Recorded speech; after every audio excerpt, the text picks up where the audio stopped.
তো গাইস, কে কোথা থেকে লাইভে যুক্ত হচ্ছেন অবশ্যই লাইভটা শেয়ার করে দিবেন, কমেন্টস করে জানাবেন কে কোথা থেকে লাইভে যুক্ত হচ্ছেন।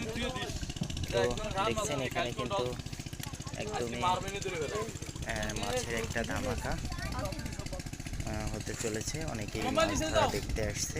তো এই যে মাছ কিন্তু খাওয়ার থেকে মাছ ধরার যে আনন্দ, এখানে এই যে বন্ডুল মাছগুলো দেখতে দেখেন সুন্দর কালার, এবং এই মাছগুলো খেতে কিন্তু অসাধারণ টেস্ট। কারণ গ্রামের এরকম দেশি মাছ, ঘেরে চাষ করা মাছ আপনারা দেখছেন। আমাদের এখানে কিন্তু ঘেরে চাষ করা মাছ, যেখানে সরাসরি এই যে জোয়ার ভাটার পানি উঠানো হয়। তো সে কারণে কিন্তু এই মাছগুলোর টেস্ট কিন্তু আপনার চাষের যে মাছ, যেমন যারা ইসে চাষ করে, প্রজেক্ট বা হ্যাচারিতে চাষ করে, অল্প জায়গায় নানা ধরনের ফিড খেয়ে মাছগুলোকে বড় করে, সেখানে কিন্তু সেই মাছগুলো কিন্তু খেতে কিন্তু ভালো লাগে না, স্বাদ কম।